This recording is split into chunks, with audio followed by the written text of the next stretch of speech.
This tutorial is a companion to the Working with the Editor Introduction tutorial and focuses on editing in bulk the record tags.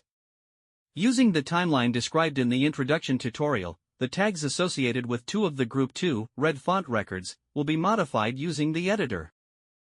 Start by selecting the two records to edit, open the editor, choose tags from the Attribute to Edit drop-down menu, then set the scope of the records to edit to selected records. The Data View section will then populate with the list of tags that are used with the selected records, which in our example is the sole value of tag 2. With the tags attribute, the following bulk editing operations are provided. To add one or more tags, click on the plus icon from the Operations sidebar, which will open the List of Tags window. Create a new tag or select from the existing ones, then click on the Select button. For our example, we will add tag 1 to the selected records. The table view shows that tag 1 was added to the two records. To rename a tag, select the tag that you want to rename from those listed in the data view and then click on the pen icon from the Operations sidebar.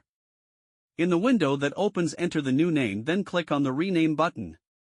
In our example, let's rename tag 1 to tag 4. Checking again the table view, we can see that the change was made to the two selected records. Note that the other non-selected records with tag 1 assigned to them did not have their tag 1 value changed. Only the selected records tag was edited.